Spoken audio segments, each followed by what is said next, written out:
close your eyes, and let's journey together into the hidden world beneath your awareness, a world that's been guiding you since before you could even remember. Imagine, if you will, that your mind is like an iceberg floating in a vast ocean. What you see above the water, your conscious thoughts, your deliberate decisions, the words you're hearing right now, this represents only about 10% of your mental life. The vast majority, some 90% of everything your brain does, happens beneath the surface, in the quiet depths of your unconscious mind. This isn't just a poetic metaphor. Neuroscientists have found that your brain processes approximately 11 million bits of information every single second, yet your conscious mind can only handle about 40 of them. The rest flows through you like water through a river, shaping you in ways you'll never directly perceive. Let's travel back to before you had language, before you had memories you could put into words. When you were an infant, something remarkable was happening. Your unconscious mind was learning the rhythms of your mother's voice, the feeling of safety in certain arms, the difference between a smile and a frown. These early experiences were being encoded deep within you, forming what psychologists call implicit memories. Unlike the explicit memories you can consciously recall, your 10th birthday, your first day of school, implicit memories live entirely in your unconscious. They're the reason a certain smell might make you feel inexplicably safe, or why you tense up in situations that consciously seem perfectly fine. Your body remembers what your conscious mind has forgotten. As you grew, your unconscious mind became an extraordinary pattern recognition machine. Consider this: when you first learned to read, you had to consciously sound out each letter, slowly assembling them into words. But now, as you read these words, or imagine them being read to you, your unconscious mind processes them instantly, automatically. You cannot choose to see these letters as mere shapes anymore. Your unconscious has learned the patterns so deeply that reading has become as natural as breathing. This is called automaticity, and it happens across countless domains of your life. Walking, typing, driving a familiar route, these complex activities once required your full conscious attention, but your unconscious mind learned them so thoroughly that it now runs them in the background, freeing your conscious mind for other things. But your unconscious mind doesn't just handle mechanical skills. It also makes decisions for you, often before you're even aware there was a decision to make. In the 1980s, neuroscientist Benjamin Libet discovered something unsettling. He asked people to flex their wrist whenever they felt like it, and to note the exact moment they made the decision. Meanwhile, he monitored their brain activity. What he found was startling. The brain showed clear signs of preparation for the movement about half a second before the person consciously decided to move. Your unconscious mind had already committed to the action before your conscious mind claimed credit for the decision. This finding has echoed through decades of research, showing us that in many moments, our sense of conscious free will might be more of an afterthought, a story we tell ourselves about choices that have already been made in the depths below. And yet, even as your unconscious mind works tirelessly beyond your awareness, it's always communicating with you, always sending signals upward. These signals often arrive as feelings, as intuitions, as that subtle sense that something is right or wrong without quite knowing why. Your unconscious mind is constantly evaluating your environment for threats and opportunities, drawing on millions of years of evolutionary wisdom and your own lifetime of experiences. When you walk into a room and immediately sense the tension in the air, or when you meet someone new and feel an instant connection or distrust, that's your unconscious mind speaking to you. It has processed micro-expressions in faces, subtle shifts in tone of voice, body language cues that your conscious mind hasn't even noticed. Psychologists call this thin slicing, your unconscious mind's ability to make accurate judgments based on the thinnest slices of experience. Your unconscious mind even shapes what you perceive as reality itself. Right now, as you rest here, there's a small blind spot in each of your eyes where the optic nerve connects to your retina. You're not aware of these blind spots because your unconscious mind fills them in seamlessly, creating the illusion of continuous vision. But it goes deeper than this. Every moment, your brain receives far more sensory information than you could possibly attend to consciously, and so your unconscious mind acts as a filter, deciding what rises to your awareness and what remains below. This filtering isn't neutral, it's shaped by your expectations, your past experiences, your current goals. In a famous study, researchers asked people to count basketball passes in a video, and many became so focused on the task that they completely failed to notice a person in a gorilla suit walking through the scene. Your unconscious mind had filtered it out as irrelevant. This phenomenon, called inattentional blindness, reveals a profound truth. You're not perceiving reality as it is, but rather as your unconscious mind decides to present it to you. Perhaps most fascinating of all, your unconscious mind works constantly to protect your sense of self, to maintain a coherent story about who you are. When you do something that conflicts with your self-image, your unconscious mind often springs into action with what psychologists call defense mechanisms. These aren't character flaws, they're protective processes that help you navigate a complex world. You might rationalize a selfish action, finding logical reasons that make it seem noble. You might project your own unwanted feelings onto others, seeing in them what you cannot accept in yourself. These mechanisms operate so smoothly, so automatically, that you genuinely believe the stories they create. Your unconscious mind is the author of the narrative of your life, carefully editing out the contradictions, smoothing over the rough patches, helping you maintain a sense of consistency even as you change and grow. And so we see that you are not one mind, but many, a conscious rider sitting atop an unconscious elephant, as one psychologist memorably described it. The rider thinks it's in control, pulling the reins, directing the path. But the elephant goes where it wants to go, responding to forces the rider barely understands. And yet, the rider and elephant are not enemies. They are partners in an ancient dance, each bringing their own wisdom, their own way of knowing. As we continue deeper into the night, we'll discover more about this mysterious landscape within you, this unconscious world that shapes every moment of your existence.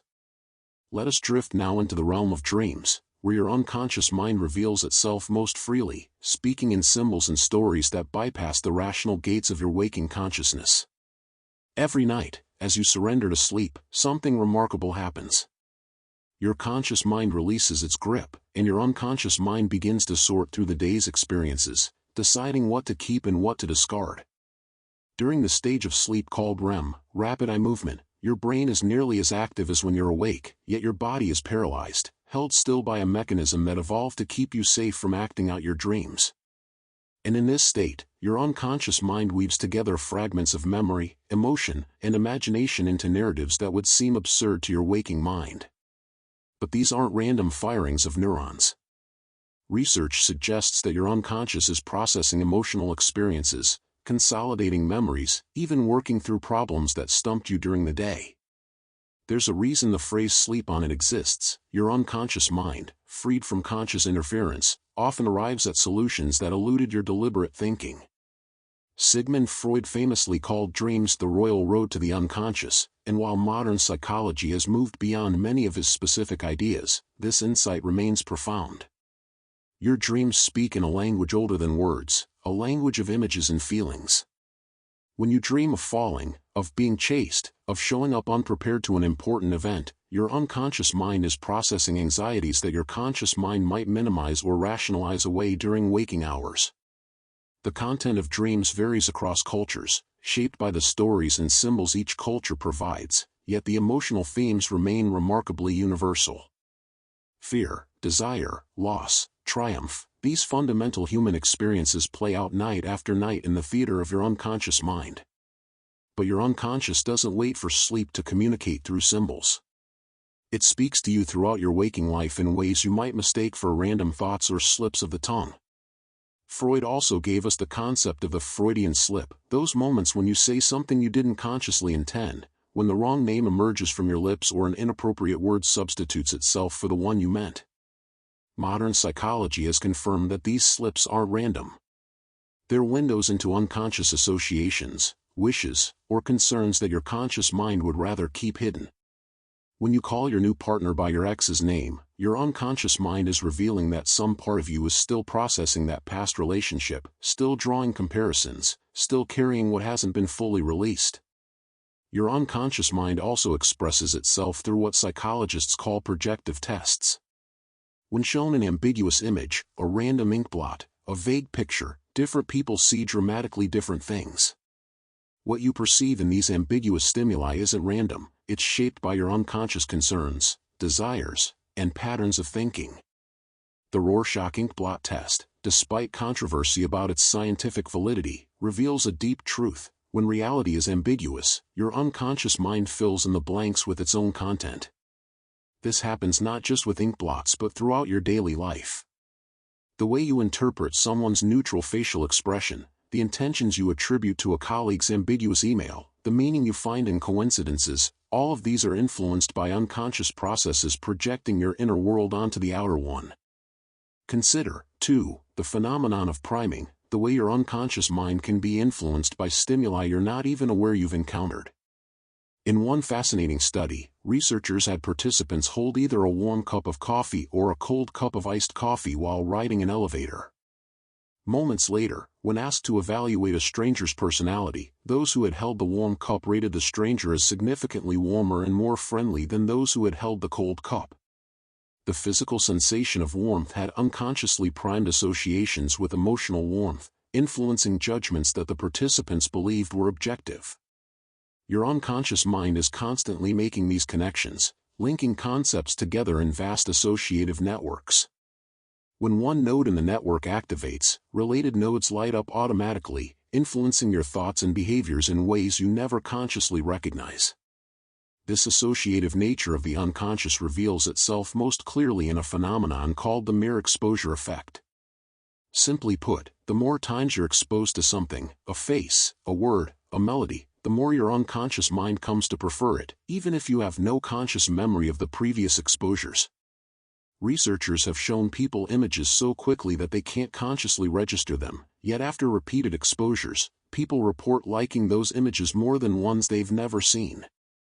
Your unconscious mind is quietly building preferences, forming the foundations of what you'll later experience as your personal taste, your intuitive likes and dislikes. That song that grows on you, the brand you find yourself drawn to, the person who becomes more attractive the more time you spend with them, these aren't random. Your unconscious mind is learning, always learning, building patterns of preference beneath your awareness. Your unconscious mind is also the keeper of habits, those automated behavioral patterns that can either serve you wonderfully or trap you in cycles you consciously wish to escape. Neuroscientists have discovered that habits are encoded in a part of your brain called the basal ganglia, which operates largely outside conscious control. When you first learn a new behavior, your prefrontal cortex, the seat of conscious, deliberate thought, is heavily involved. But as the behavior repeats, the pattern transfers to the basal ganglia, becoming automatic. This is beautifully efficient when a habit serves you, brushing your teeth, buckling your seatbelt, saying thank you automatically. But it becomes problematic when you want to change. Your conscious mind might genuinely commit to breaking a bad habit, but your unconscious mind, with its well-worn neural pathways, keeps executing the familiar pattern. The smoker reaches for a cigarette without thinking, the anxious person bites their nails unconsciously. The conscious mind makes resolutions, the unconscious mind runs programs. And yet, within this challenge lies a profound opportunity. Because while your unconscious mind resists sudden conscious demands for change, it responds beautifully to repetition and environmental cues. The most effective way to change a habit isn't through willpower alone, it's by working with your unconscious mind, creating new patterns through consistent repetition, reshaping your environment to make the desired behavior easier and the undesired behavior harder. When you put your running shoes by the door, you're not just organizing, you're speaking to your unconscious mind in its own language, the language of cues and automated responses.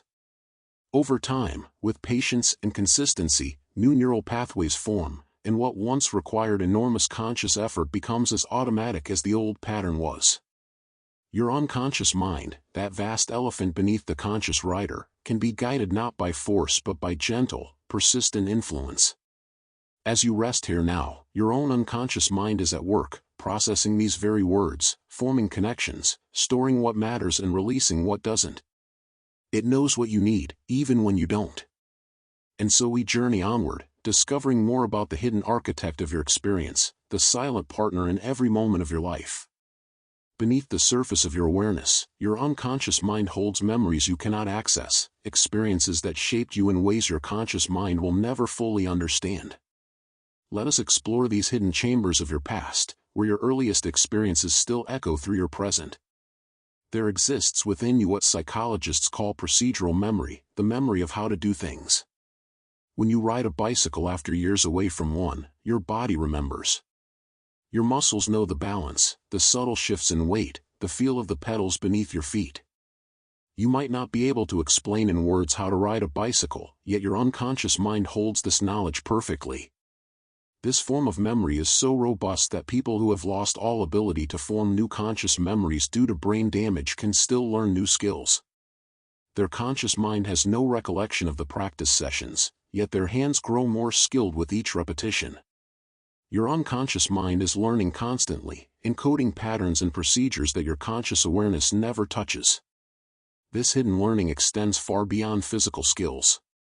Your unconscious mind has also learned complex social and emotional patterns, often from your very earliest relationships. Psychologists speak of attachment styles, the unconscious templates for relationships that form in infancy based on how your caregivers responded to your needs. If your caregiver was consistently responsive and comforting, your unconscious mind likely learned that others are trustworthy, that closeness is safe, that vulnerability will be met with care.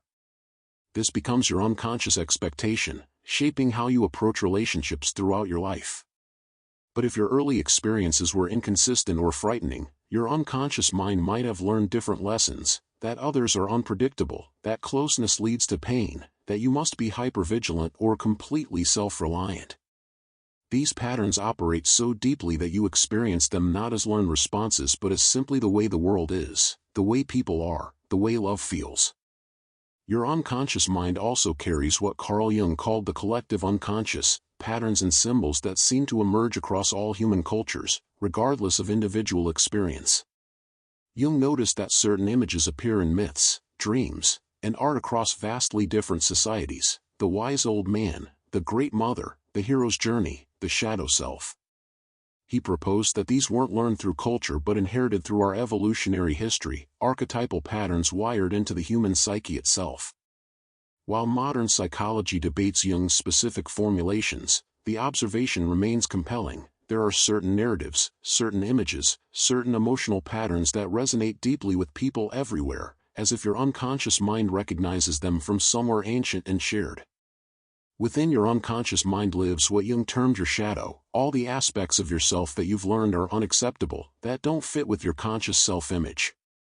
Perhaps as a child you were praised for being kind and gentle, and so the parts of you that felt angry or selfish got pushed down, denied, relegated to the unconscious. But these aspects don't disappear. They remain, operating in the shadows, influencing you in ways you don't recognize. You might find yourself inexplicably irritated by people who display the very qualities you've disowned in yourself.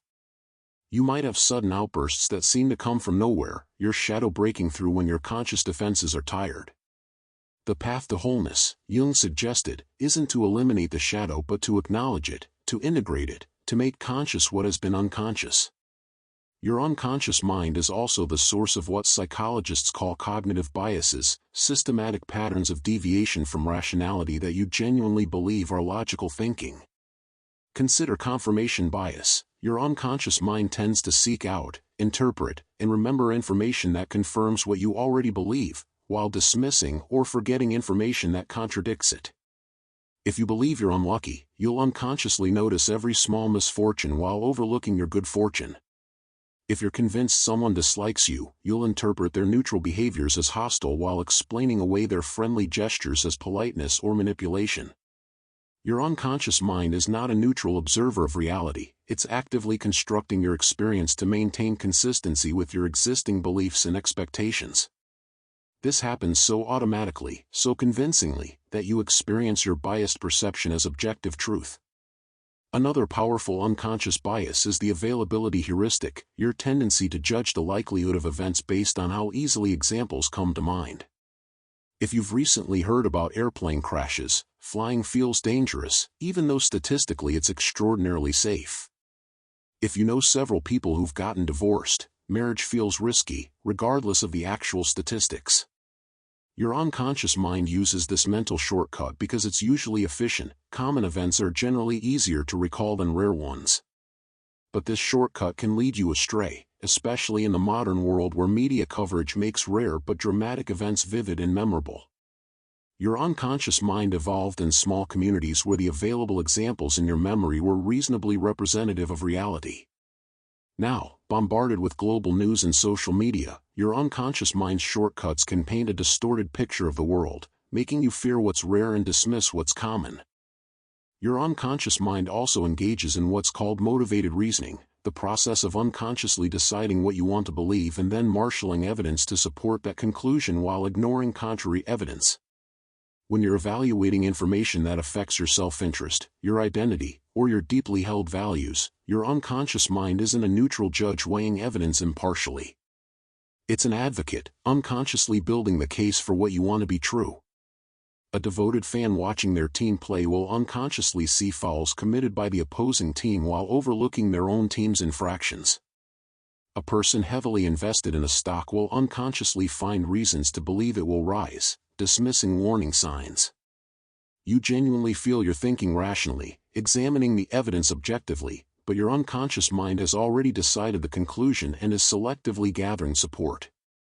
Perhaps most humbling of all, your unconscious mind is responsible for the illusion of conscious will, the feeling that you consciously decide your actions. But research increasingly suggests that this feeling might be just that, a feeling, generated after the fact. Your unconscious mind initiates action, and then your conscious mind, receiving news of the decision, creates a narrative that you chose it. This doesn't mean you're not responsible for your actions or that choice is meaningless. Rather, it suggests that the you who is choosing is much larger and deeper than the conscious voice in your head. The elephant chooses, and the writer narrates, and together they create the seamless experience of conscious decision-making. And yet, for all these biases and illusions, for all the ways your unconscious mind shapes your reality without your awareness, there's something profound in recognizing this. Awareness itself begins to shift the relationship between your conscious and unconscious mind. By understanding these patterns, you create a small space of choice, a tiny gap where you can pause and question whether what you're perceiving is reality or the work of your unconscious filters. Let us continue to explore, gently, the vast inner world that is always with you, always shaping you, even as you drift towards sleep. Your unconscious mind is not only a repository of memories and patterns, it is also your emotional compass, constantly monitoring your inner and outer worlds, signaling what matters before your conscious mind has time to deliberate. Deep within your brain lies a small, almond-shaped structure called the amygdala, and it serves as your unconscious alarm system, scanning for threats every millisecond of your existence. Before you consciously register danger, your amygdala has already evaluated it, already triggered the cascade of responses we call fear. When you flinch at a shadow, when you jump at a sudden noise, when your heart races before you understand why, that's your unconscious mind protecting you with ancient wisdom. This system is so fast, so automatic, that researchers have found your amygdala can respond to a threatening image in as little as 17 milliseconds, far faster than conscious processing takes. Your unconscious mind is always standing guard, always vigilant, keeping you safe from dangers your conscious attention might miss. But this protective system, evolved over millions of years to keep you safe from predators and physical threats, doesn't always serve you well in the modern world. Your amygdala can't distinguish between a genuine threat to your survival and a threatening email from your boss, between a predator in the grass and an upcoming presentation. It responds the same way: alarm, arousal, the cascade of stress hormones flooding your system. Your unconscious mind is trying to protect you, but it's using tools designed for a different world, a different set of dangers. This is why you might lie awake at night, heart pounding, over a social situation that poses no real threat to your survival. Your unconscious mind is doing its job, it just hasn't updated its threat assessment criteria for the 21st century. Your unconscious mind also processes emotions with remarkable sophistication through what neuroscientists call emotional contagion. When you're in the presence of someone who is anxious, angry, or joyful, your unconscious mind automatically begins to mirror their emotional state. Your facial expressions subtly mimic theirs, your breathing synchronizes, stress hormones or calm chemicals begin flowing through your system. This happens so quickly and so automatically that you often feel the emotion before you consciously recognize what the other person is feeling. You walk into a room and sense the tension, absorb the excitement, catch the sadness. Your unconscious mind is constantly reading and resonating with the emotional states of those around you. This ancient system once helped our ancestors coordinate in groups, share information about threats and opportunities without words. Now it means you carry home the stress of your workplace, absorb the anxiety of the news, feel drained after time with certain people, all through unconscious emotional channels. There's a particular form of unconscious communication that happens through what psychologists call microexpressions, fleeting facial expressions that last only a fraction of a second, too quick for conscious perception but clearly visible to your unconscious mind. When someone says they're fine but their face briefly flashes sadness, when someone claims to be honest but a flicker of contempt crosses their features, your unconscious mind catches it. You might not consciously see the micro-expression, but you feel something is off, something doesn't match. This is the source of many gut feelings about people, those inexplicable senses that someone is lying or hiding something. Your unconscious mind is reading a language your conscious mind doesn't speak, detecting inconsistencies between words and emotional truth. Your unconscious mind is also the keeper of what psychologists call somatic markers, bodily sensations associated with past experiences that guide your decision-making without conscious deliberation.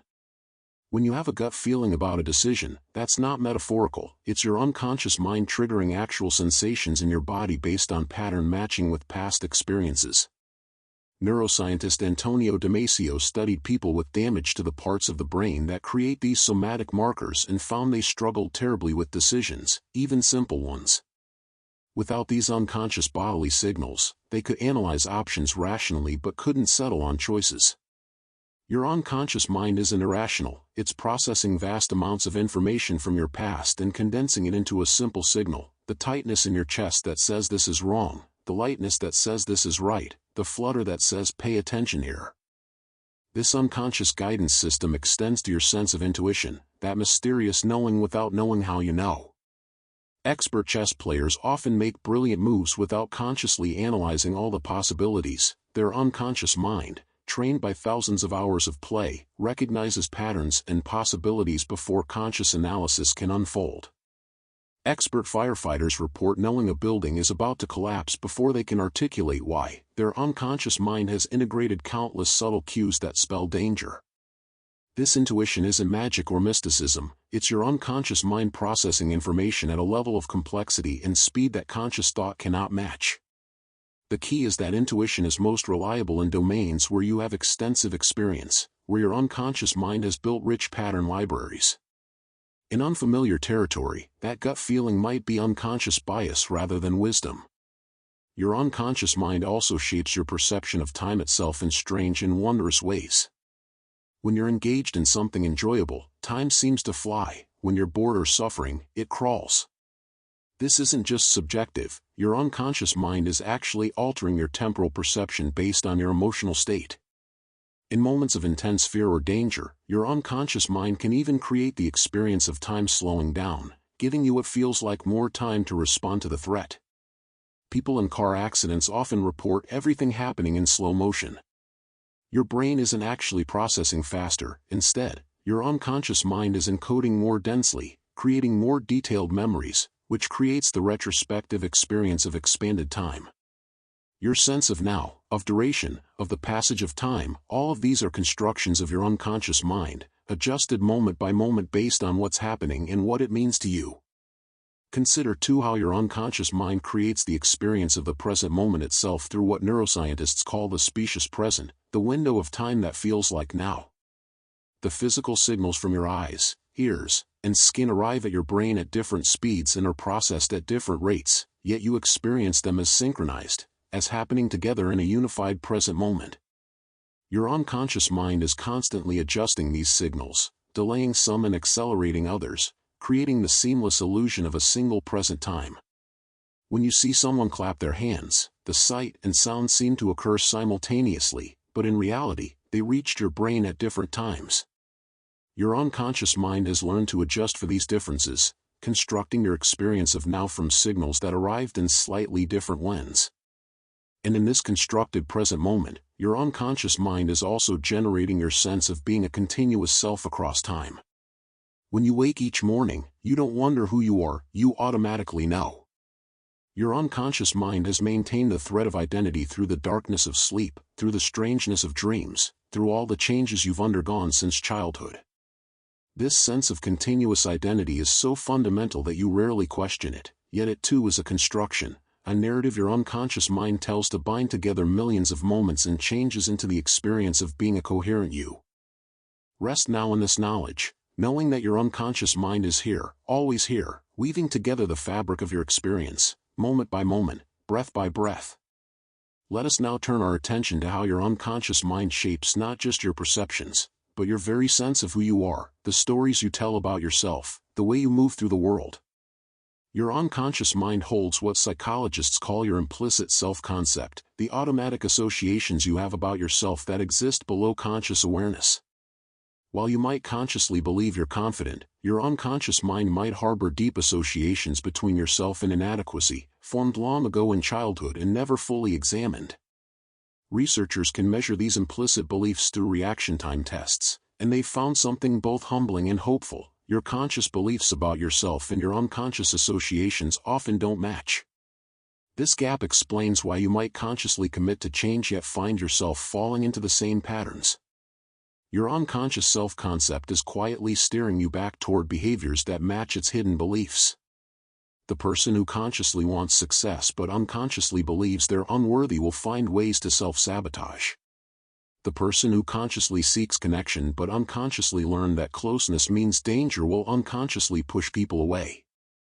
Your unconscious mind also generates what's called the spotlight effect, the tendency to believe that others are paying much more attention to you than they actually are. When you make a small mistake or wear something unflattering, your unconscious mind amplifies your self-consciousness, creating the feeling that everyone noticed, everyone is thinking about it. But research shows that others barely register these moments, their own unconscious minds too busy with their own concerns. This spotlight effect emerges from your unconscious mind's evolutionary past, when being noticed by the group truly mattered for survival. In small tribal communities, your reputation was everything, ostracism could mean death. Your unconscious mind still operates as if you're in that ancestral environment, constantly monitoring how you're being perceived, creating anxiety about judgment that's far out of proportion to the actual attention others pay to you. Closely related is the phenomenon your unconscious mind creates called the illusion of transparency, the feeling that your internal states are obvious to others, that your anxiety, your attraction, your dislike is written clearly on your face for all to see. In reality, people are remarkably poor at detecting others' internal states. Your nervousness during a presentation feels overwhelming to you, and your unconscious mind assumes everyone can see it, but studies show that audiences typically rate speakers as far less anxious than the speakers feel. Your unconscious mind is creating a false sense of exposure, making you feel vulnerable in ways that don't match external reality. Understanding this can be oddly freeing. Most of what you fear others are seeing in you remains entirely private, known only to you. Your unconscious mind is also constantly engaged in what psychologists call social comparison, automatically evaluating yourself against others along every dimension imaginable. You walk into a room and your unconscious mind immediately begins processing: who is more attractive, more successful, more confident, more intelligent. This happens so rapidly and so automatically that you experience the resulting emotions, envy, pride, insecurity, superiority, before you've consciously decided to compare yourself. This tendency evolved when resources were scarce and social hierarchies determined access to mates, food, and protection. Your unconscious mind is still running this program, even though in modern life these constant comparisons often serve only to diminish your contentment and distort your self-perception. Your unconscious mind is trying to help you navigate social hierarchies, but in doing so, it often creates unnecessary suffering. Within your unconscious mind lives a powerful mechanism called cognitive dissonance reduction, the automatic process of resolving conflicts between your beliefs and behaviors. When you act in ways that contradict your values, your unconscious mind experiences an uncomfortable tension. Rather than simply tolerating this discomfort, your unconscious mind works to eliminate it, often by unconsciously changing your beliefs to match your behavior rather than the other way around. The person who lies to a friend will unconsciously begin to believe the friend deserved it, or that the lie wasn't really important. The person who treats someone poorly will unconsciously begin to perceive that person as less worthy of respect. Your unconscious mind is protecting your self-image, maintaining your sense of being a good, consistent person, but in doing so, it can rationalize and justify behaviors your conscious values would reject. This is how good people do harmful things and sleep soundly. Their unconscious mind has rewritten the narrative.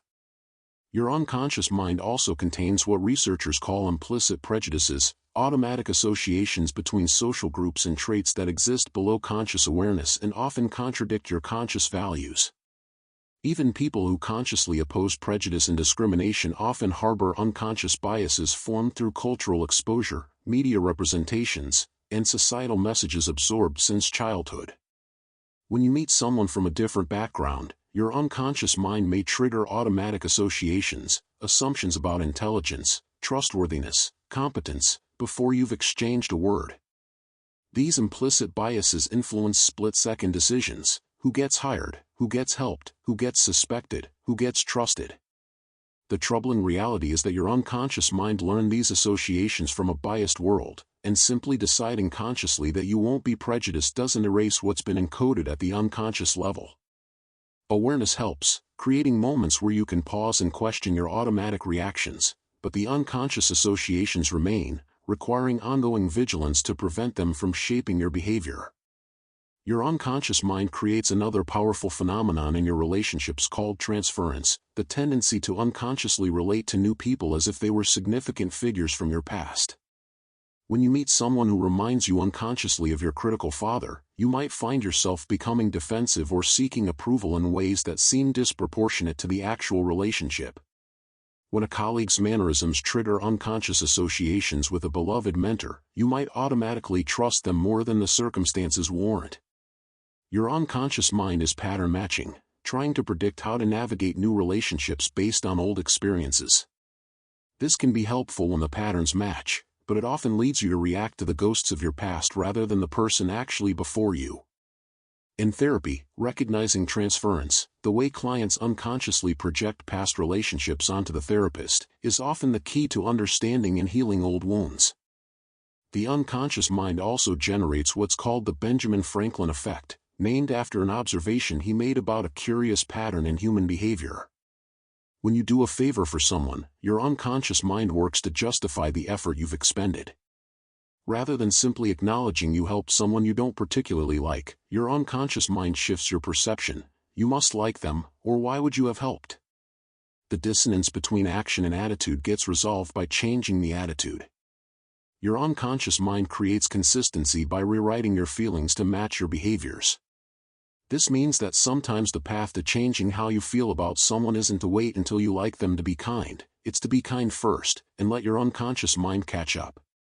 And throughout all of this, the comparisons, the biases, the projections, the justifications, your unconscious mind maintains what psychologists call a self-serving bias, automatically interpreting ambiguous situations in ways that protect and enhance your self-esteem.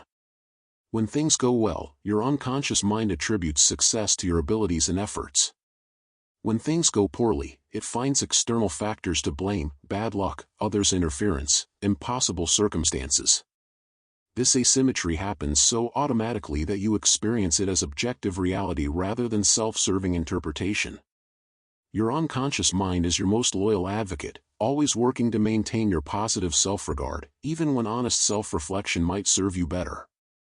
And yet, in recognizing these patterns, something shifts. Awareness brings a kind of freedom, a space between the unconscious impulse and the conscious response, a moment where choice becomes possible. As we journey deeper into the night, let us explore how your unconscious mind shapes your creativity, your insights, and those moments when understanding arrives seemingly from nowhere. Your unconscious mind is a tireless problem solver, working on challenges even when your conscious attention has moved elsewhere.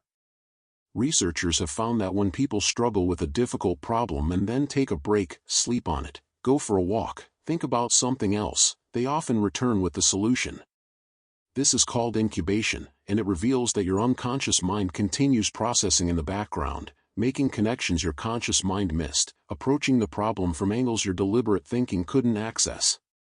The mathematician Poincaré famously described how solutions to complex equations would come to him unbidden, in moments of relaxation, after his conscious mind had given up. Your unconscious mind doesn't stop working just because you've stopped thinking about something. It continues to turn the problem over, seeking patterns, testing possibilities, until suddenly the answer surfaces into consciousness, feeling like a gift from nowhere. This unconscious processing gives rise to those wonderful aha moments, when insight strikes suddenly and completely. Neuroscientists studying insight have found that in the second before you consciously experience the solution, there's a burst of gamma wave activity in your brain's right hemisphere, a sign that your unconscious mind has been working on the problem and is now delivering its findings to consciousness. The solution often arrives with a feeling of certainty, a sense that it's right, even before you've consciously verified it. Your unconscious mind has done the work, and now it's presenting the results, wrapped in the emotional conviction that lets you know this is the answer you've been seeking. Your unconscious mind is also the wellspring of creativity, capable of combining ideas in ways your conscious, logical mind would never attempt. When you're trying too hard to be creative, consciously forcing originality, you often produce stale, derivative work. But when you relax your conscious control, through daydreaming, meditation, or engaging in unrelated activities, your unconscious mind begins making unexpected connections.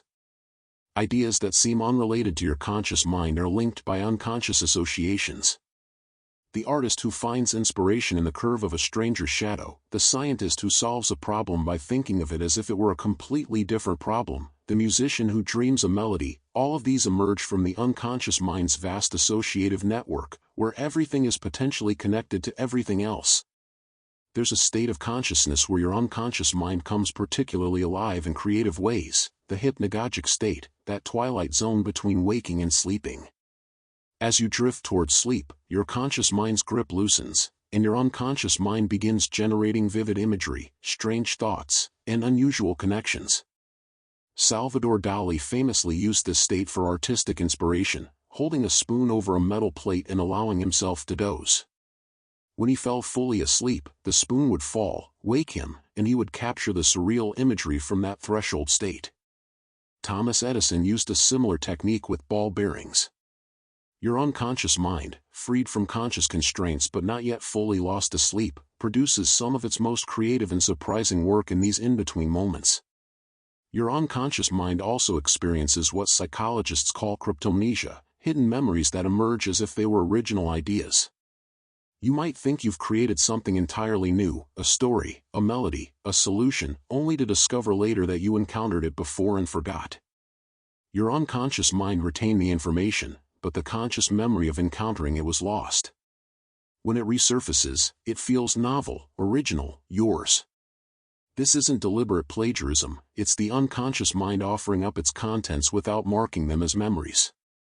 Some cases of apparent genius and creativity may actually be cryptomnesia, your unconscious mind presenting stored information as fresh insight. The line between memory and creation, between what you've absorbed and what you've originated, is blurrier than your conscious mind likes to believe. Within your unconscious mind lies what researchers call the default mode network, a system of brain regions that becomes active when you're not focused on the external world or a specific task. When you're daydreaming, remembering the past, imagining the future, or thinking about yourself and others, this network lights up. For a long time, neuroscientists thought of this as the brain at rest, idling. But research now reveals that the default mode network is deeply active, doing crucial work. It's consolidating memories, making sense of your experiences, constructing your sense of self, simulating future scenarios, understanding others' perspectives. Your unconscious mind uses these periods of mental wandering to integrate, to plan, to create meaning. This is why the most profound insights often come not during intense focus but during those moments when your mind is allowed to wander freely. Your unconscious mind also maintains what psychologists call parasocial relationships, one-sided connections with people you've never met, often celebrities or fictional characters. Your unconscious mind processes these figures as if they were part of your social circle, tracking their lives, caring about their well-being, feeling betrayed by their scandals or grieving their losses. This isn't pathological, it's your unconscious social machinery doing what it evolved to do, creating bonds and tracking relationships. Your unconscious mind doesn't distinguish between the people you interact with directly and the people you observe through media. The emotional connections feel real because, to your unconscious mind, they are real. The same neural systems activate whether you're watching a friend's expression or an actor's on screen. This reveals something profound about your unconscious mind's relationship to reality and fiction. When you read a novel or watch a film, your unconscious mind responds as if the events were actually happening. Your heart races during suspenseful scenes, tears flow during tragedies, joy rises during triumphs, all for events you consciously know are fictional. Your unconscious mind is experiencing the story as lived experience, processing the emotions, even forming memories that mix with memories of real events. This is why stories have such power to change you. They're not just entertainment, they're simulated experiences that your unconscious mind processes as if they were real, extracting lessons, forming attitudes, shaping your understanding of how the world works. Your unconscious mind engages in yet another fascinating phenomenon called the Zeigarnik effect, named after psychologist Bluma Zeigarnik, who noticed that waiters remembered unpaid orders better than paid ones. Your unconscious mind holds on to unfinished tasks with a kind of tension, a cognitive itch that persists until the task is completed. This is why cliffhangers bother you, why incomplete projects occupy your thoughts, why you keep thinking about conversations that ended without resolution. Your unconscious mind doesn't like loose ends. It wants closure, completion, resolution. This tendency can be harnessed. When you stop work in the middle of a task rather than at a natural ending point, your unconscious mind continues processing, and you often return with fresh energy and ideas. But it can also create persistent background anxiety, your unconscious mind constantly reminding you of everything left undone. And so your unconscious mind works, even now, as you rest here in the darkness, processing, connecting, creating, holding all that is incomplete, all that is unresolved, all that is still becoming. Let us explore now the ways your unconscious mind shapes your body itself, the intimate connection between mind and flesh that operates entirely beyond your awareness. Your unconscious mind controls the vast majority of your bodily functions, the beating of your heart, the rhythm of your breathing, the dilation of your pupils, the digestion of your food. These processes happen without any conscious effort or attention, regulated by your autonomic nervous system, which operates entirely at the unconscious level. Right now, as you rest, your unconscious mind is orchestrating billions of cellular processes, maintaining your body temperature, balancing your blood chemistry, fighting off pathogens, repairing damage. Your conscious mind couldn't possibly manage this complexity, and so your unconscious mind handles it all, faithfully, ceaselessly, keeping you alive moment by moment without any conscious input. The miracle of your existence depends on processes you'll never consciously perceive. But the unconscious mind's influence on the body goes far beyond basic regulation. Your thoughts and emotions, processed unconsciously, directly affect your physical health through what's called the mind-body connection. When your unconscious mind perceives threat or stress, it triggers a cascade of physiological changes. Stress hormones flood your system, inflammation increases, immune function decreases. Chronic unconscious stress, the kind you might not even consciously register, can literally change your body at the cellular level, affecting everything from your cardiovascular system to your genetic expression. Studies have shown that unconscious emotional states can influence wound healing, susceptibility to illness, even the rate of aging. Your unconscious mind and your body aren't separate entities, they're intimately intertwined, each constantly influencing the other in a continuous feedback loop.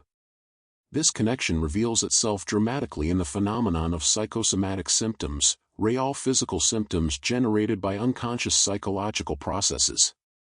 When your unconscious mind holds emotions or conflicts you cannot consciously process or express, these can manifest as physical pain, tension, illness. The person with unconscious rage might develop chronic headaches. The person carrying unconscious grief might experience chest pain or fatigue. These aren't imagined symptoms or malingering, they're genuine physical manifestations of unconscious psychological content. Your unconscious mind, unable to express certain emotions consciously, speaks through the body instead, creating symptoms that demand attention even when the underlying emotional cause remains hidden. Your unconscious mind also generates the placebo effect, one of the most remarkable demonstrations of mind-body interaction. When you believe a treatment will help, even if it's completely inert, a sugar pill, a sham procedure, your unconscious mind can trigger real physiological changes that produce genuine healing. Studies have shown that placebos can reduce pain, lower blood pressure, improve depression, even generate measurable changes in brain chemistry. Your unconscious beliefs and expectations literally alter your physical reality. This isn't just in your head, it's your unconscious mind mobilizing your body's own healing capacities based on expectation and belief. The reverse is also true. The nocebo effect occurs when negative expectations create negative outcomes, your unconscious mind generating the symptoms or side effects you fear. Within your unconscious mind resides what researchers call interoception, your sense of your internal bodily state. While you consciously notice only the most obvious internal signals, hunger, pain, the need to use the bathroom, your unconscious mind is constantly monitoring thousands of subtle internal cues, heart rate variability, blood oxygen levels, muscle tension, hormonal fluctuations, gut sensations. This unconscious monitoring of your internal state profoundly influences your emotions and decisions in ways you don't recognize. Someone with high interoceptive sensitivity, whose unconscious mind sends stronger signals about internal states, might experience more intense emotions, more anxiety, more susceptibility to stress. Your unconscious mind's interpretation of bodily sensations shapes your emotional life. The flutter in your stomach gets labeled as anxiety or excitement depending on context, the accelerated heartbeat as fear or attraction. Your unconscious mind also controls micro-behaviors called adapters, small, automatic movements that serve to self-soothe or release tension. When you're anxious, you might unconsciously touch your face, fidget with objects, adjust your clothing, bite your lips. These behaviors happen completely outside awareness, your unconscious mind attempting to regulate your emotional state through physical action. Others unconsciously read these signals, forming impressions of your confidence, honesty, or anxiety based on micro-behaviors you don't know you're producing. Job interviewers, poker players, customs agents, all are unconsciously reading your unconscious signals, making judgments based on the language your body speaks without your permission. The unconscious mind generates another fascinating bodily phenomenon called ideomotor responses, tiny muscular movements triggered by thought alone, without conscious intention. When you think about moving your finger, even without consciously deciding to move it, your muscles show microscopic activation. This is the mechanism behind phenomena like dowsing rods and Ouija boards. Your unconscious expectations create tiny involuntary movements that seem to come from external forces. But ideomotor responses also reveal something profound. The boundary between thinking about an action and performing it is blurrier than you'd imagine. Your unconscious mind begins executing actions before your conscious mind commits to them, your body responding to thoughts that haven't quite become decisions. Your unconscious mind maintains your body schema, your unconscious representation of your body's position and boundaries in space. When you reach for a cup without looking, when you walk through a doorway without consciously calculating its width, when you catch yourself from falling before you consciously register the loss of balance, that's your unconscious body schema at work. This representation can be remarkably flexible. People who use tools regularly experience those tools as extensions of their body schema. A skilled carpenter's hammer becomes, at an unconscious level, part of their body. This is why people with phantom limb syndrome experience sensation in limbs that are no longer there. Their unconscious body schema hasn't updated to match physical reality. Perhaps most intriguingly, your unconscious mind can be influenced by what psychologists call embodied cognition, the ways that bodily states and actions shape your thoughts and emotions. When you smile, even if you force it artificially, your unconscious mind interprets this as a signal of happiness and actually shifts your mood more positive. When you stand in an expansive, powerful posture, your unconscious mind generates feelings of confidence and even changes your hormone levels. When you hold a warm object, you unconsciously feel more warmth toward others. Your unconscious mind doesn't just send signals from mind to body, it reads signals from body to mind, your physical state continuously shaping your psychological experience. The connection runs both ways, a constant conversation between flesh and thought, body and unconscious mind. Feel now your own body, The weight of it, the quiet rhythm of breath, the countless unconscious processes sustaining you, the ancient partnership between your conscious awareness and the vast unconscious intelligence that inhabits your flesh. As we drift further into the quiet hours, let us explore the ways your unconscious mind navigates the social world, reading invisible signals, following unwritten rules, connecting you to others in ways your conscious mind barely comprehends. Your unconscious mind possesses what psychologists call theory of mind, the automatic ability to attribute mental states to others, to understand that other people have thoughts, beliefs, desires, and intentions different from your own. This capacity emerges early in childhood and operates largely unconsciously throughout your life. When you talk to someone, your unconscious mind is constantly generating hypotheses about what they're thinking, what they want, what they know and don't know. You adjust your communication automatically based on these unconscious inferences, using simpler language with children, avoiding topics someone finds painful, sensing when someone wants to leave a conversation. This unconscious social processing is so sophisticated and so automatic that you only notice it when it's absent, as in conditions like autism where theory of mind requires conscious effort rather than unconscious intuition. Your unconscious mind also engages in what researchers call behavioral mimicry or the chameleon effect, the unconscious tendency to mirror the postures, gestures, speech patterns, and mannerisms of people you're interacting with. When you're talking with someone who crosses their arms, you might unconsciously cross yours. When someone speaks slowly, your own speech slows. This mimicry happens completely outside awareness and serves an important social function. It builds rapport and connection. Studies show that people feel more positively toward those who unconsciously mimic them, even when they don't consciously notice the mimicry occurring. Your unconscious mind is constantly synchronizing with others, creating bonds through subtle physical alignment. There's a particular form of unconscious social coordination called entrainment, the tendency for biological rhythms to synchronize. When people converse, their speech patterns begin to align. When people walk together, their footsteps synchronize.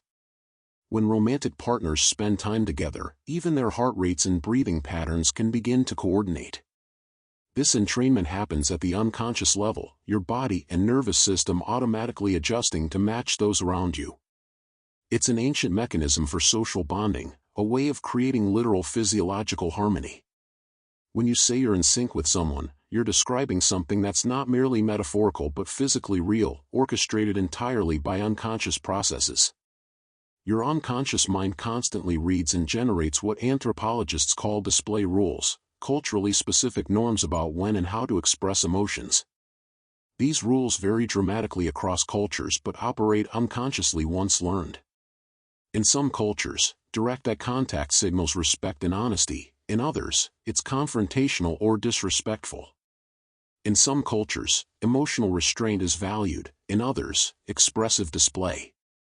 You learn these rules so early and so thoroughly that they feel natural, universal, but they're actually unconscious cultural programming. When you encounter someone from a different culture, your unconscious minds may be following different display rules, creating misunderstandings and awkwardness that neither party consciously understands. Your unconscious social instincts are culturally constructed, though they feel innate. Within your unconscious mind operates what psychologists call the fundamental attribution error, a systematic bias in how you explain behavior. When you observe someone else's behavior, your unconscious mind tends to attribute it to their personality, their character, their inherent nature. That person is rude, is lazy, is thoughtless. But when explaining your own behavior, especially negative behavior, your unconscious mind emphasizes situational factors and circumstances. You're not rude, you were having a terrible day. You're not lazy, the task was unclear. This asymmetry happens automatically, your unconscious mind protecting your self-image while simplifying your understanding of others. It makes you harsh in judging others and lenient in judging yourself, creating a gap between how you experience your own actions and how you interpret identical actions in others. Your unconscious mind also maintains what researchers call the halo effect, the tendency for your impression of one quality in a person to unconsciously color your perception of their other qualities. If someone is physically attractive, your unconscious mind automatically attributes other positive qualities to them, intelligence, kindness, competence, even with no evidence. If someone has one negative quality, your unconscious mind spreads that negativity across other domains. This happens instantly and automatically, your unconscious mind creating a coherent, simplified picture rather than holding contradictory qualities in mind. The person you find attractive seems smarter, funnier, more trustworthy. The person who was rude once seems unreliable in all domains. Your unconscious mind is creating narrative consistency, but in doing so, it distorts reality, seeing people not as they are but through filters of positive or negative bias. There exists in your unconscious mind a powerful mechanism called kin recognition, the ability to unconsciously detect genetic relatedness. Even without knowing someone is your relative, your unconscious mind picks up on subtle similarities in appearance, scent, and behavior that signal kinship. This ancient system evolved to prevent inbreeding and promote family cooperation. Studies have shown that people can unconsciously detect relatedness from photographs, that siblings separated at birth show aversion to romantic involvement if reunited, that you unconsciously prefer faces that subtly resemble your own or your opposite-sex parent. Your unconscious mind is tracking genetic information through cues you never consciously notice, shaping your attractions and aversions in service of evolutionary imperatives. Your unconscious mind generates another fascinating social phenomenon called the false consensus effect, the tendency to assume that others think, feel, and behave similarly to how you do. If you're politically liberal, your unconscious mind overestimates how many people share your political views. If you enjoy a particular food or activity, you unconsciously assume most people do. This isn't narcissism, it's your unconscious mind using itself as a template for understanding others. Since you have direct access only to your own thoughts and experiences, your unconscious mind generalizes from this sample of one. This creates a distorted view of social reality, where you unconsciously assume your own perspectives and preferences are more common and more normal than they actually are. Perhaps most profoundly, your unconscious mind engages in what psychologists call mind perception, automatically attributing different mental capacities to different entities. Your unconscious mind instantly categorizes some entities as having rich mental lives worthy of moral consideration, while dismissing others as lacking consciousness or feeling. This happens before conscious deliberation. You unconsciously attribute thoughts and feelings to your pet, resist eating animals you perceive as intelligent, feel differently about harming a robot that displays emotion versus one that doesn't.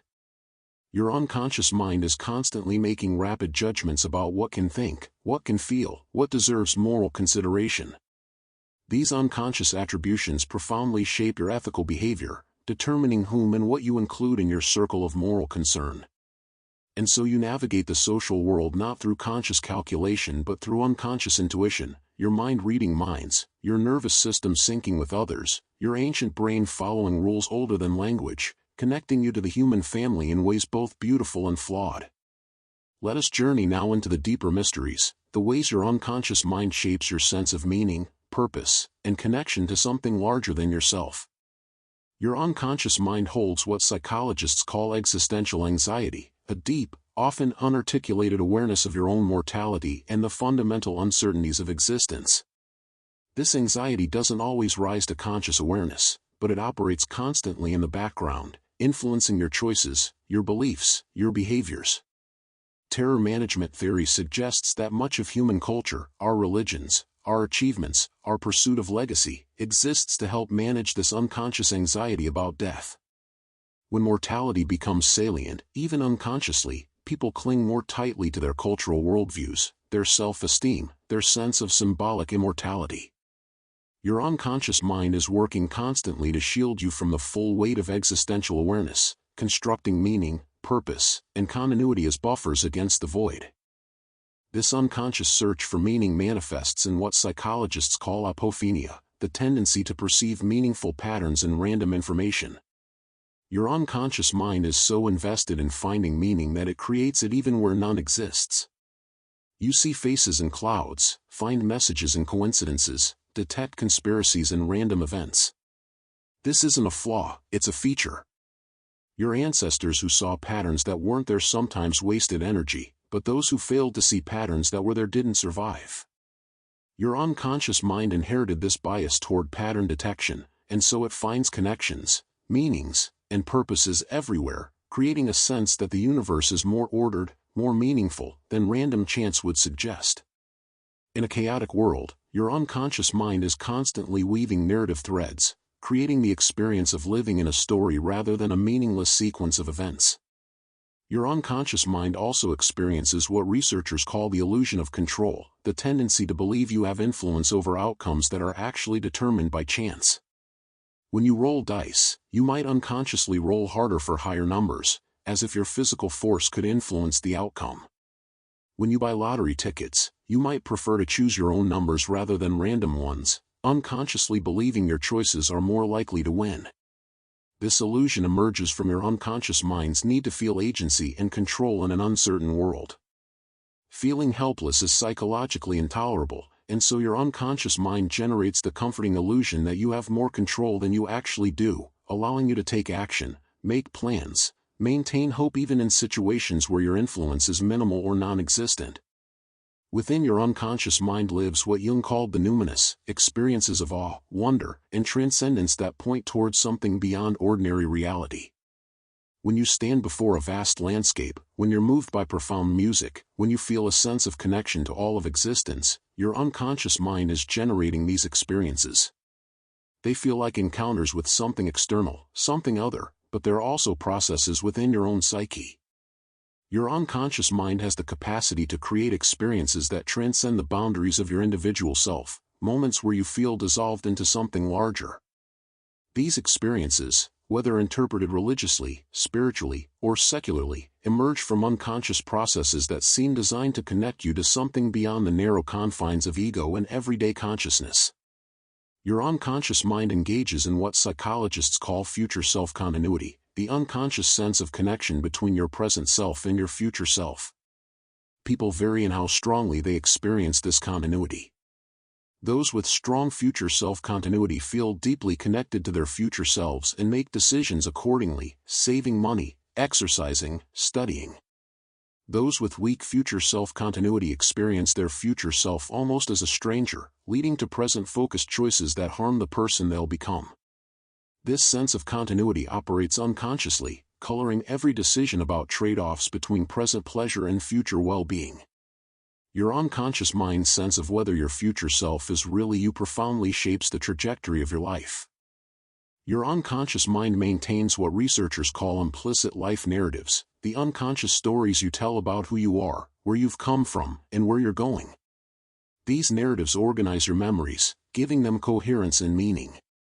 But your unconscious mind is a creative storyteller, often rewriting history to fit current needs. Research shows that people unconsciously revise their memories of past relationships, past selves, past events to maintain consistency with their present identity and circumstances. The person you were at 20 becomes simplified, flattened, rewritten to create a sensible narrative arc leading to who you are now. Your unconscious mind is less a faithful recorder of history and more an author constantly revising the story to maintain narrative coherence. There's a phenomenon your unconscious mind creates called depressive realism, the finding that people with mild depression sometimes have more accurate perceptions of reality than non-depressed people. The unconscious mind of a non-depressed person operates with systematic positive biases. You overestimate your control, your abilities, how much people like you, how bright your future is. These positive illusions support mental health and motivation. But in depression, some of these unconscious biases fall away, and reality appears more clearly, and more bleakly. This suggests that normal mental health involves a kind of unconscious self-deception, a set of positive distortions that your unconscious mind maintains to keep you hopeful, active, and engaged with life. Your unconscious mind, in its wisdom, hides certain harsh truths to protect your well-being. Your unconscious mind also generates what psychologists call system justification, the tendency to defend and rationalize the status quo, even when it works against your own interests. People unconsciously justify existing social arrangements, economic systems, and hierarchies, finding reasons why things are as they should be. This happens because change and uncertainty are psychologically threatening, and your unconscious mind prefers the known, even if unjust, to the uncertain future. This unconscious conservatism means that disadvantaged groups sometimes defend the systems that disadvantage them, and that revolutionary change faces resistance not just from those who benefit but from the unconscious minds of all who prefer psychological stability to disruptive transformation. Perhaps most mysteriously, your unconscious mind seems to have some capacity for what researchers cautiously call anomalous cognition, experiences that seem to defy conventional explanation. Studies on presentiment show that your unconscious physiological responses sometimes change seconds before randomly determined emotional stimuli appear, as if your body knows what's coming before it happens. Research on Ganzfeld telepathy experiments shows weak but consistent effects. Dream precognition, intuitive knowing, the sense of being stared at, these experiences, reported across cultures and throughout history, suggest your unconscious mind might have capacities we don't fully understand, might be connected to reality in ways that transcend our current scientific models. Or perhaps these effects reflect the unconscious mind's extraordinary pattern recognition, its integration of subtle cues, its processing of information that never reaches conscious awareness. And so you exist in mystery, your conscious mind floating like a small boat on vast unconscious depths, depths that connect you to something larger, to other minds, to the natural world, perhaps to dimensions of reality you've only glimpsed in moments of profound awareness. And so you exist in mystery, your conscious mind floating like a small boat on vast unconscious depths, depths that connect you to something larger, to other minds, to the natural world, perhaps to dimensions of reality you've only glimpsed in moments of profound awareness. As we approach the end of our journey together, let us rest in the final mysteries of the unconscious mind, the ways it shapes your deepest experiences of self, reality, and transformation.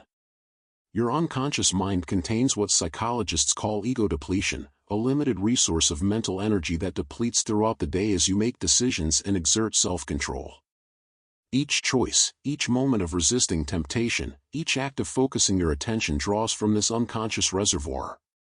As it depletes, your unconscious mind begins to take shortcuts, your self-control weakens, your decisions become more impulsive or default to habit. This is why the difficult conversations are best had in the morning, why you're more likely to break your diet in the evening, why important decisions shouldn't be made when you're tired. Your unconscious mind is quietly managing this energy budget, and when reserves run low, it shifts toward conservation mode, choosing easier paths, avoiding complexity, seeking immediate gratification. Sleep replenishes this resource, which is why you wake with renewed capacity for conscious control and deliberate choice. Your unconscious mind also generates what researchers call flow states, those moments when you're so absorbed in an activity that time disappears, self-consciousness vanishes, and action feels effortless. In flow, your conscious mind recedes and your unconscious mind takes over, executing complex skills without interference from self-doubt or deliberate control.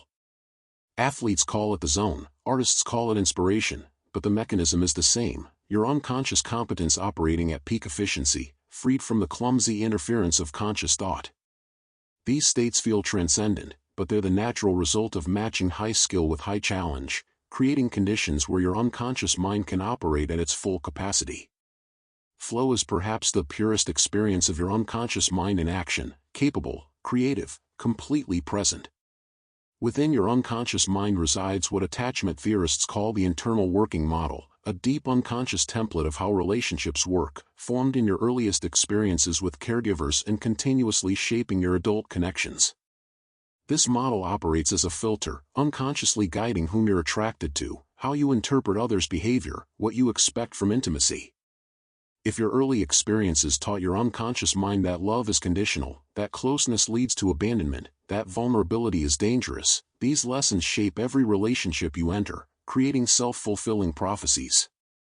The person with an anxious attachment unconsciously seeks reassurance in ways that push partners away. The person with an avoidant attachment unconsciously maintains distance in ways that confirm their belief that others can't be trusted. Your unconscious internal working model is so powerful that it can override conscious intentions, leading you to recreate familiar patterns even when you consciously desire something different. Your unconscious mind experiences what neuropsychologists call blind sight, a phenomenon observed in people with damage to their visual cortex who report being completely blind in parts of their visual field, yet can accurately respond to stimuli in those blind areas. When asked to guess, they point to objects they claim they cannot see. Their unconscious mind is processing visual information that never reaches conscious awareness. This reveals something profound: consciousness is not required for sophisticated processing. Your unconscious mind can see, evaluate, and respond to information that your conscious mind never perceives. In subtle ways, you're navigating reality using information you don't know you have, your unconscious mind guiding you with wisdom that remains forever hidden from conscious view. Your unconscious mind maintains what psychologists call the negativity bias, the tendency to give more weight to negative experiences than positive ones. A criticism stings longer than a compliment feels good. A loss hurts more than an equivalent gain feels pleasant. One negative interaction can overwhelm numerous positive ones. This bias exists because, evolutionarily, missing a positive opportunity usually meant lost calories or missed mating, but missing a negative threat meant death. Your unconscious mind inherited this asymmetry, constantly scanning for danger, encoding negative experiences more deeply, holding on to hurt and fear more tenaciously than joy and love. This is why gratitude practices matter. They're conscious efforts to counter the unconscious mind's natural negative tilt, to actively notice and encode the good that your unconscious might otherwise minimize or dismiss. Your unconscious mind engages in what researchers call the spacing effect. You learn and remember information far better when study sessions are spread out over time rather than massed together. Your unconscious mind needs time between exposures to consolidate memories, to integrate new information with existing knowledge. Cramming might feel productive, but your unconscious mind learns more efficiently through spaced repetition, through allowing time for unconscious processing between learning sessions. This is why sleep is so crucial for learning. It's not just rest, it's the time when your unconscious mind consolidates, reorganizes, and integrates what you've learned, often making new connections that weren't apparent during initial learning. Within your unconscious mind exists what Jung called individuation, the lifelong process of becoming your true self, integrating the various parts of your psyche into a coherent whole. This process happens largely unconsciously, driven by what Jung called the self with a capital S, a deep organizing principle within the unconscious that moves you toward wholeness. Your dreams, your symptoms, your attractions and aversions, your life challenges, all of these, Jung suggested, are the unconscious self guiding you toward integration, toward becoming who you truly are beneath the layers of social conditioning and ego defense. This unconscious wisdom knows what you need for growth, even when your conscious mind resists or fears it. The person you're becoming is already alive in your unconscious, calling you forward through yearnings you might not understand. Your unconscious mind creates what psychologists call spontaneous trait transference. When you describe someone else, listeners unconsciously associate those traits with you. If you frequently gossip about others being selfish, people unconsciously begin to perceive you as selfish. If you regularly comment on others' intelligence, you become associated with intelligence yourself. This happens entirely outside awareness. Neither you nor your listeners consciously register this transfer. Your unconscious mind is creating associations based on repeated pairings, and the words that come out of your mouth, regardless of whom they're about, become unconsciously linked with you. This is a powerful argument for focusing on the positive in others, not just because it's kind, but because your unconscious mind is constantly building your reputation through these automatic associations. Your unconscious mind also experiences what researchers call the peak-in rule. When remembering experiences, you don't average all moments equally. Instead, your unconscious mind gives disproportionate weight to the peak moment, the most intense point, and the ending. A painful medical procedure that ends gently is remembered more positively than a less painful one that ends abruptly. A vacation with one amazing day is remembered better than a consistently pleasant one. Your unconscious mind is constructing your memories not as accurate records but as stories shaped by emotional peaks and final impressions. This means that how things end matters enormously for how your unconscious mind will remember and learn from them, shaping your future choices based on memories that don't reflect the full reality of experience. And so we've journeyed together through 100 facets of the unconscious mind, the vast, mysterious, powerful presence that shapes every moment of your existence. As you drift now towards sleep, know that your unconscious mind continues its faithful work, processing, protecting, connecting, creating, guiding you through the darkness toward morning. You are so much more than you consciously know. You are depths upon depths, wisdom upon wisdom, ancient and ever new. Your unconscious mind has been with you since before memory, and it will remain with you through all your days, the silent partner in every breath, every heartbeat, every dream. Rest now in this knowledge. Rest in the understanding that you don't have to control everything, know everything, decide everything consciously. Your unconscious mind is here, holding what you cannot hold, knowing what you cannot know, working while you rest. Let go now. Let the conscious mind quiet.